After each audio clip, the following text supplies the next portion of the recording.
예수님의 빈 무덤은 예수 부활의 가장 확실한 증거가 됩니다. 하지만 베드로와 요한은 막달라 마리아가 예수님의 빈 무덤 소식을 전했을 때 무덤으로 달려왔습니다. 무덤에 예수님의 시신이 사라지고 비어있는 빈 무덤을 발견하게 되죠. 그리고 그곳에는 예수님을 둘러쌌던 세마포가 그대로 있었고 또 예수님의 얼굴을 덮었던 수건이 그대로 있었습니다. 그러나 그들이 발견했던 것은 그저 빈 무덤 뿐이었습니다. 제자들에게 있어서 이 빈 무덤은 부활의 장소가 아니었던 거예요. 그들에게는 그저 예수님의 시신을 도둑맞은 현장, 그 이상도 이하도 아니었습니다. 그러니 기쁨이 충만해야 되는 이 부활의 현장이 이들에게는 걱정과 두려움만 더 가중시키는 그런 현장이었던 거죠.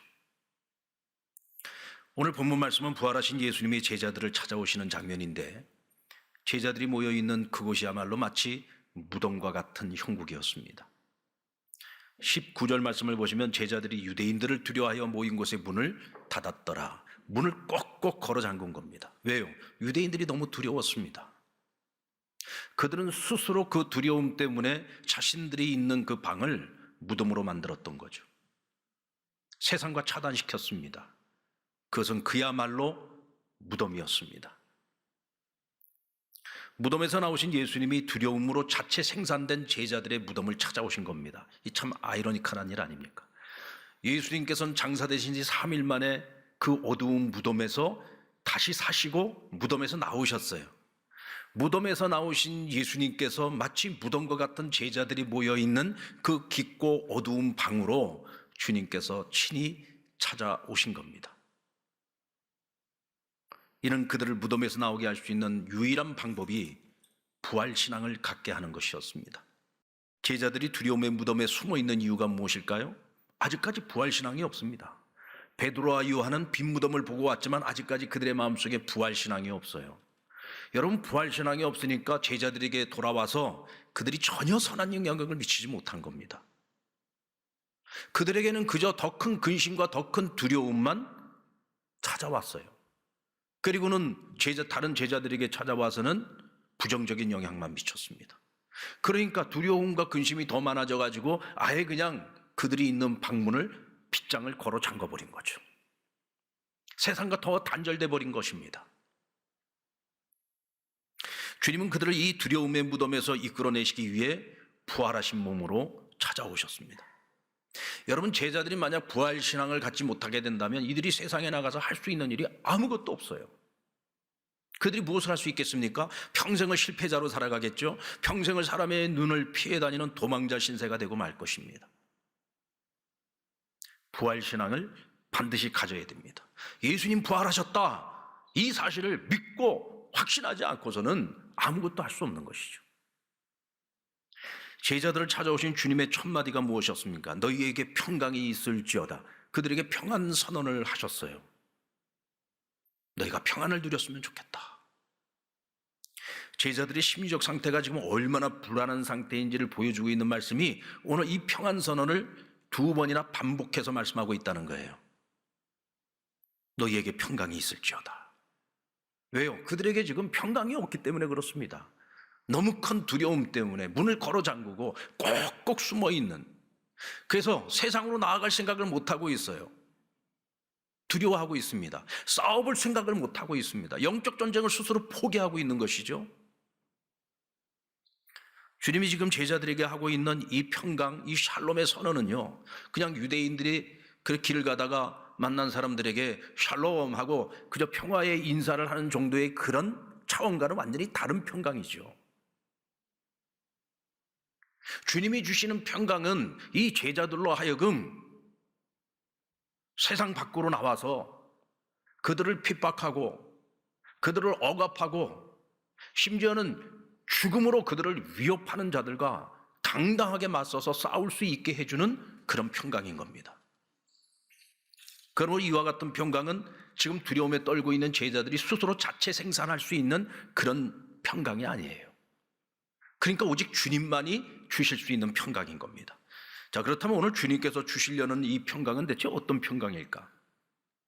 주님은 마지막 죽음을 예고하시면서 제자들에게 끊임없이 평안에 대해서 언급하셨어요.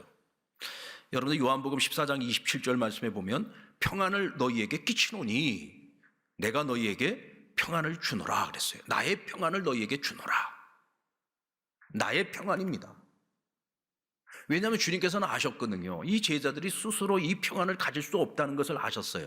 그러니까 내가 너희에게 평안을 끼치노니 내가 너희에게 평안을 준다 그랬어요. 내가 너희에게 평안을 주노라 그랬습니다. 주님이 주시는 평안입니다. 그런데 주님이 주시는 이 평안의 성격은요, 부활로서 증명이 됐어요. 부활로서 증명되어진 주님이 가지고 있었던 이 평강은 어떤 평강이냐? 죽음을 가지고 또 죽음의 권세를 가지고 있는 자들, 죽음을 가지고 위협하는 자들조차도 어찌할 수 없는, 주님을 어찌할 수 없는 그런 평강이란 말이죠. 여러분들 예수님을 십자가에 매달았을 때 주님을 죽음에 이르게 했던 그 많은 사람들이 전부 자신들이 이겼다고 생각했습니다. 승리했다고 생각했습니다. 이제 모든 것이 다 끝났다고 생각했습니다. 예수님은 철저한 실패자인 줄로 알았죠. 그런데 예수님이 3일 만에 부활하는 그 순간에 완전히 전세는 뒤집히게 됩니다. 예수님이 세상을 이기셨습니다. 아멘입니까? 이것을 믿으십니까?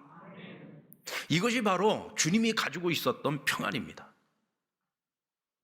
요한복음 16장 32절로 33절의 말씀 우리 같이 한번 읽어볼까요? 시작. 보라, 너희가 다 각각 제 것으로 흩어지고 나를 혼자 둘 때가 오나니 벌써 왔도다.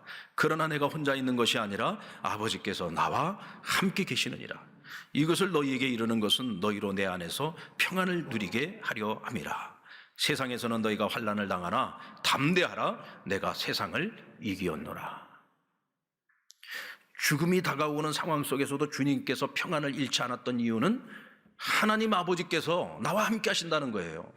내가 시련을 당하고 수모를 당하고 고초를 당하고 심지어는 내가 십자가에 달려 죽음을 맞이하는 그 순간까지도 하나님 아버지는 한순간도 나를 떠난 적이 없다. 늘 하나님 아버지가 나와 함께 하셨다. 그러기에 그 평안을 유지할 수 있었던 거죠. 그런데 주님께서는 내가 누린 이 평강을 제자들도 내 안에서, 주 안에서 누리기를 원하셨던 거예요. 그러면 제자들이 어떻게 이 평강을 누릴 수 있을까? 제자들 역시 마찬가지로 주님께서 하나님 아버지와 나와 함께 하심으로 내가 평강을 누렸듯이 주님이 지금도 우리와 함께 하신다라고 하는 이 믿음을 가질 때 주님이 주시는 평강을 누릴 수 있는 거죠. 맞습니까? 그런데 제자들의 입장에서 보면은 주님은 죽었어요. 아직 그들이 부활신앙이 없기 때문에 주님은 이미 죽으셨어요. 지금 우리와 함께하고 있지 않다는 말이죠. 그러니까 당연히 두려울 수밖에 없는 것이고 주님이 아무리 평안을 선언을 해줘도 그것을 누릴 수가 없는 것입니다. 그러면 어떻게 이들이 이 평안을 누릴 수 있느냐? 부활신앙을 가져야죠. 주님은 무덤에 계신 분이 아닙니다. 죽은 자들 가운데서 찾을 수 있는 분이 아니에요. 주님은 산 자들 가운데 계십니다. 주님은 부활하셨습니다. 할렐루야. 주님은 부활하셨습니다. 주님은 산자들 가운데에서 찾아야 되시는 분이죠. 바로 이 부활신앙을 가질 때에 주님은 우리를 떠나 있는 것이 아니라 지금 우리 가운데 함께 하시는 분이 되는 거예요. 오늘도 살아서 역사하시는 하나님이 되시는 겁니다. 그 주님이 영원히 우리와 함께 하시는 한 주님이 주신 그 평안을 이 제자들이 잃어버리지 않을 수가 있는 것이죠. 그래서 주님이 부활의 몸을 가지고 제자들을 찾아오셨던 겁니다. 오늘날 이 땅에 많은 그리스도인들 가운데 여전히 온갖 세상 근심, 걱정, 염려거리를 가지고 자체 생산한 두려움, 이 두려움의 무덤에 갇혀 있는 이들이 너무 많아요. 여러분들은 지금 어떤 두려움의 무덤에 갇혀 계십니까? 먹고 사는 일 때문입니까? 아니면 불확실한 미래 때문입니까? 자녀 문제 때문입니까? 어떤 문제들을 가지고 여러분들이 이 두려움의 무덤 속에서 전혀 그리스도인답지 못한 모습으로 나를 위협해오는 어떤 세상의 여러 가지 어려운 상황들 때문에 여러분들 탄식하고 오늘도 나 죽겠다고 하고 오늘도 근심 걱정 속에서 그러고 살아가고 계신다면 여러분들 부활하신 주님의 시선으로 그런 나를 바라볼 때 얼마나 안쓰럽겠습니까? 그래서 오늘 주님께서 우리에게 말씀하십니다. 얘들아, 너희가 믿고 있는 나 예수는 그저 신화 속에나 등장하는 그런 존재가 아니야. 나는 죽은 지 사흘 만에 무덤을 깨치고 일어나 부활한 예수 그리스도야. 나는 오늘도 살아서 너희와 함께하고 있고, 오늘도 나는 너희의 길을 인도하고 있고, 나는 오늘도 너희를 돕고 있고, 너희가 하나님 아버지 앞에 서는 그날까지 나는 단 한순간도 너희를 떠나지 아니하고 너희와 함께할 거야 라고 말씀해 주고 계십니다. 여러분, 이 사실을 믿으십니까? 부활하신 주님을 믿는다는 것은 오늘도 나와 함께 하시고 살아서 역사하시는 그 주님을 믿는 거예요. 이때 우리가 주님이 주신 평안을 누릴 수 있고 평강의 능력을 소유할 수 있는 것입니다. 주님은 이 부활신앙을 갖게 하시려고 십자가를 지실 때 그의 몸에 난 상처를 그대로 가지고 오셨어요. 손에 난 못자국, 그리고 옆구리에 난 창자국까지 그대로 가지고 오셨습니다. 여러분들, 예수님께서 제자들을 찾아오실 때 그들이 꼭꼭 문을 걸어 잠그고 있는데 그들을 만나시기 위해서 문 열어달라고 노크를 하고 오셨습니까? 문 열어라, 문 열어라 하고 오셨어요? 아니잖아요. 호련히 그들 가운데 나타나셨다고 했습니다. 이게 무슨 얘기냐면 부활하신 주님의 몸은 시간과 공간을 초월하는 신비한 몸을 가지고 계셨다는 거예요. 아주 영광스러운 몸을 가지고 계셨다는 겁니다. 그러니까 어떤 제자들은 주님을 자기 눈앞에 자기 눈으로 보면서도 주님이 그 예수님이신 것을 알아보지 못했다고 했어요. 이렇게 영광스러운 몸으로 신비한 몸으로 부활하신 예수님께서 왜 자기 몸에 난 상처를 그대로 가지고 오셨을까요? 그것은 특별히 제자들을 위한 배려였습니다. 왜요? 이놈의 제자들이 보고도 못 믿거든요. 그러니까 보고서라도 만져보고서라도 믿는 자가 되라고 그 몸의 상처를 그대로 가지고 오셨던 겁니다. 제자들을 얼마나 사랑하셨기에 끝까지 그들을 위해서 배려하고 있는 거죠. 믿지 못하는 그들을 책망하기보다는 보고서라도 만져서라도 믿는 자가 되라고 말씀하시는 겁니다. 여러분, 부활하신 주님의 몸에 나 있는 이 상처는요, 단지 그냥 부활의 증거만 되는 것은 아닙니다. 오늘 제자들에게는 또 다른 의미가 있어요.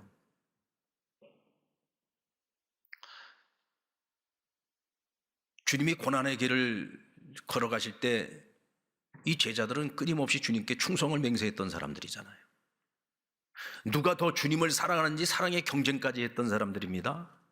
그런데 막상 주님께서 죽음에 이를 때에 주님과 함께 했던 제자들이 누구가 있습니까? 다 뿔뿔이 흩어졌어요. 제살길 찾아 다 도망갔습니다. 부활하신 주님이 찾아오셨을 때 그들이 굉장히 기뻐했다고 했습니다. 손과 옆구리를 보고 기뻐했다고 했어요.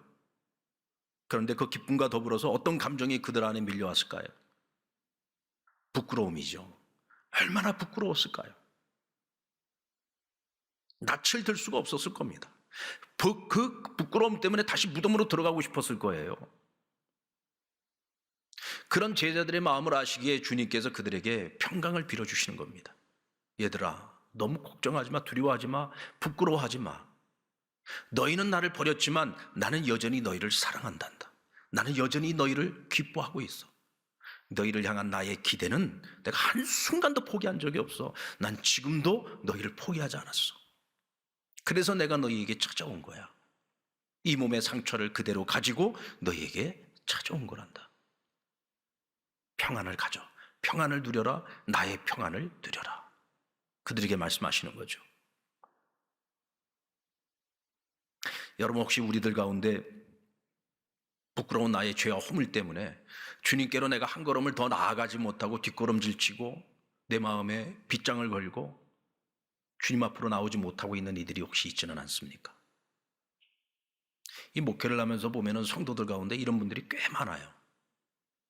오히려 내 안에 죄가 있고 허물이 있으면 오히려 더 간절히 주님을 찾고 회개하고 이 문제를 극복을 해서 주님과 더 친밀해지기 위한 애를 써야 되는데 이 죄 때문에 자꾸 뒷걸음질을 치는 거예요. 스스로가 빗장을 걸어 잠그고 주님께 마음을 열지 못하는 이들이 많이 있습니다. 그런 이들을 향해서 주님께서 오늘 말씀하시는 거예요. 얘들아, 그럼에도 불구하고 나는 너희를 사랑해. 그럼에도 불구하고 나는 너를 기뻐하고 있고 여전히 너희를 포기하지 않았어. 그러니 나의 평안을 받으라. 그 평안을 누려라 하고 말씀하시는 것이죠. 여러분, 주님은 여전히 우리를 사랑하십니다. 기뻐하십니다. 우리에게 어떤 상처가 있으면은요, 그 상처를 가지고 주님 앞에 나아갈 때 우리는 주님의 상처를 통해서 우리가 치유되고 회복될 수 있는 것입니다. 이제 부활신앙을 가진 제자들은 더 이상 자신의 무덤에 갇혀 있으면 안 돼요. 그 무덤에서 나와야 합니다. 세상으로 나아가야죠. 더 이상 세상과 단절되면 안 됩니다. 세상으로 들어가서 무엇을 해야 됩니까? 이제는 부활의 증인이 돼야 되죠. 부활의 증인이 돼야 되죠. 예수 다시 사셨다. 예수 다시 사셨다. 주님은 오늘도 여기에 우리와 함께하고 계신다. 사람들이 가서 복음을 전하고 부활의 증인으로서 살아가야 되는 것이죠. 그들에게 처음 평강을 빌어주셨던 것은 그들 안에 있는 두려움을 벗어내기 위한 것이었다면, 두 번째 평강을 빌어주신 것은 그들을 세상으로 파송하기 위한 평강선언이었습니다. 우리 21절 말씀을 볼까요? 예수께서 또 이르시되 너희에게 평강이 있을지어다. 아버지께서 나를 보내신 것 같이 나도 너희를 보내노라. 아버지가 나를 이 세상에 보낸 것처럼 나도 너희를 세상으로 보낸다고 말씀하십니다. 그런데 그들을 혼자 보내지 않아요. 제자들만 보낸 것이 아닙니다. 그들에게 숨을 불어넣으셨다 그랬어요. 숨을 내쉬며 그들에게 성령을 주셨다 그랬습니다. 여러분들, 예수님, 부활하신 예수님을 만나고 부활신앙 갖게 됐습니다. 주님이 주시는 평강을 받았습니다. 이제는 성령까지 받았어요. 그러면 이제 제자들이 해야 되는 일이 뭡니까? 주님께서 가라는 곳으로 가야지요. 세상 속으로 가야지요. 근데 이 제자들이 가야 되는 세상은 어떤 세상이에요? 그들을 환대하는 세상이 아닙니다. 그들을 기꺼이 맞이하는 세상이 아니에요. 적대하는 세상입니다. 우리도 마찬가지잖아요. 여러분들과 아주 절친한 친구가 있습니까? 어렸을 때부터 소꿉친구들이 있습니까? 그 친구들과는 우리가 정말 그 어떤 것도 숨기는 것이 없이 다 나누는 친구가 있어요. 그런데 어느 날 내가 그에게 복음을 전하려고 합니다. 너도 같이 예수 믿고 구원받았으면 좋겠다. 그런데 이 친구가 뭐라고 합니까? 야, 친구야, 너와 내가 이 우정을 계속 지켜나가려면 너가 나한테 그런 얘기는 안 해야지 돼. 우리 종교 얘기하지 말자. 신앙 얘기하지 말자. 그런 얘기하지 말자. 복음을 전하는 그 순간서부터 그렇게 절친한 친구의 관계가 깨지기 시작하는 거예요. 적대하기 시작하는 겁니다. 우리가 일하는 일터에서도 역시 마찬가지. 우리가 살아가는 삶의 한 복판에서 이런 일들을 우리는 날마다 경험하면서 살아가죠. 그래서 우리는 두려워하는 겁니다. 그래서 우리는 마땅히 해야 될 일들을 못하고 있어요. 부활의 증인으로 살아야 되는데, 복음의 증인으로 살아야지 되는데 그 관계가 깨질까 봐 못하는 겁니다. 여러분, 그런 걸 두려워하지 마세요. 하나님이 우리에게 주시는 복음, 하나님께서 우리에게 주시는 평안은 그런 모든 것들을 다 극복하게 하는 거예요. 그런 것을 겁내시면 안 돼요. 그럴 것 같으면 주님께서 제자들을 그곳으로 가라고 보내시지도 않죠. 자, 그런데 오늘 이 제자들이 보여준 모습은 뭐예요? 어디로 갔습니까? 주님이 가라고 하는 그들을 적대하는 세상으로 갔습니까? 복음 전하러 갔습니까? 아니요, 물고기 잡으러 갔습니다. 물고기 잡으러 갔어요. 은혜는 받았는데 이전의 삶으로 돌아가 버린 거예요. 옛생활로 돌아가 버린 겁니다. 주님이 왜 그들에게 성령을 불어넣어 주셨어요? 여러분, 우리가 기도할 때 하나님께 성령 충만함을 달라고 기도합니다. 근데 여러분들 왜 성령 충만을 달라고 기도하시는 거예요? 우리가 더 잘 먹고 더 잘 살기 위해서 성령 충만 받아야 됩니까? 우리가 오랫도록 건강하게 살기 위해서 성령 충만을 받아야 되는 거예요?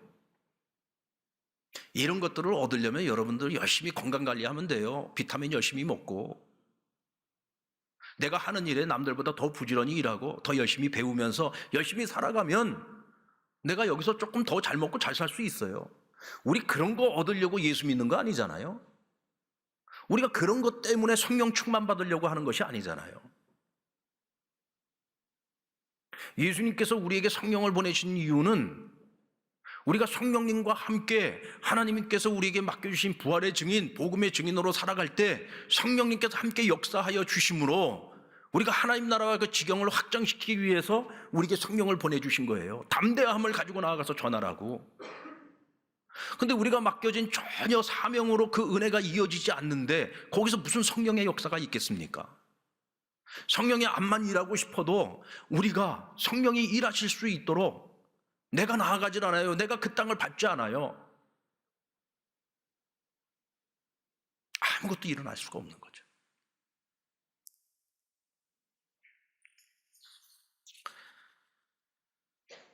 우리 23절 말씀 같이 한번 읽어보겠습니다. 시작. 너희가 누구의 죄든지 사하면 사하여질 것이요 누구의 죄든지 그대로 두면 그대로 있으리라. 여러분, 천주교에서는 이 말씀을 사제들에게 부여된 사죄권이라고 해석을 했습니다. 그래서 고해성사라는 것이 있잖아요. 성도들이 자신이 죄가 있으면 이것을 하나님께 고하는 것이 아니라 신부에게 가서 고하는 거예요. 그러면 신부가 그 고해를 다 들어주고 난 다음에 예수 그리스도의 이름으로 그 죄를 사하노라 하고 선언을 해주면 마음의 평안함을 얻는 거죠. 아, 이제 내가 죄가 사함받았구나. 근데 여러분, 오늘 성경에서 말씀하고 있는 이 말씀은 사제들에게 부여된 사죄권이 아니에요. 이거는 복음의 능력에 대해서 말하고 있는 거예요. 여러분, 우리는 복음을 받았습니다. 그 복음을 믿어서 오늘 저와 여러분이 하나님의 자녀가 되었고 영원한 생명을 얻었고 천국을 기업으로 얻는 자가 된 거예요. 아멘. 바로 우리는 복음을 받은 자들입니다. 부활신앙을 가지고 있는 자들입니다. 하나님이 주신 평강의 능력을 가지고 있는 사람들이에요. 그래서 오늘 저와 여러분에게는 하나님께서 무엇을 맡겨주시느냐? 천국 열쇠를 맡겨주셨어요. 우리가 나아가서 복음을 전하면 복음을 들은 많은 사람들이 마음을 열고 예수를 믿어 그들이 죄사함 받고 구원받는 거예요. 근데 우리가 복음 전하지 않으면 천국문을 닫는 겁니다. 복음 전하지 않은 그리스도인, 복음 전하지 않는 성도들은 직무유기인 거죠. 천국 열쇠를 가지고 있으면서도 전혀 이 천국 열쇠를 사용하지 않으니까 구원받아야 될 수많은 사람들이 구원받지 못하고 지옥에 가는 거예요. 그 책임이 우리에게 있는 겁니다. 애굽에서 나온 이스라엘 백성들이 가데스바네아에서 정탐꾼들을 보내고 이제 자기들 목전에 약속의 땅이 있어요. 믿음을 가지고 들어가면 그 땅을 차지할 수 있는 거야. 그런데 그들이 믿음이 없었어요. 그러니까 근심하고 걱정하고 하나님 원망하고 탄식하다가 결국은 들어가지 못하고 돌아서서 광야로 나왔어요. 40년을 유리광양하다가 다 죽었습니다. 아무도 곧 못 들어갔잖아요. 여호수아와 갈렙 외에는. 아무리 하나님이 좋은 땅을 약속을 해주셔도 내가 가서 밟지 않으면 그 땅은 절대로 내 땅이 될 수가 없는 거예요.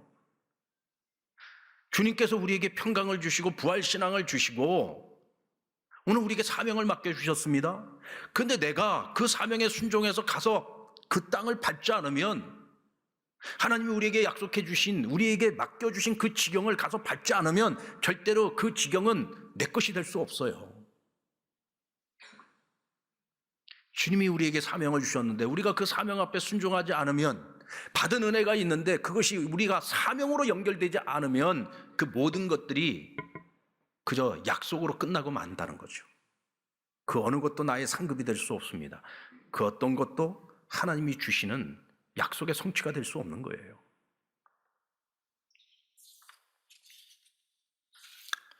여러분, 우리가 집으로 돌아가서 일터로 돌아가서 우리가 살아가는 삶의 한복판에서 우리가 해야 될 일이 무엇인가요?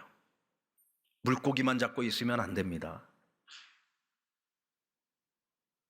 적어도 우리가요, 물고기 잡고 있는 사람들한테 가서 복음을 전하는 건 할 수 있잖아요. 그러면 여기서 뭔가 역사가 일어나겠죠? 그러나 내가 물고기만 잡고 있어서는 아무 역사가 일어나지 않습니다. 부활하신 주님은 오늘 우리에게 나의 부활을 믿고 너희의 부활을 믿으라고 말씀하십니다. 여러분, 주님은 부활의 첫 열매가 되어주셨죠.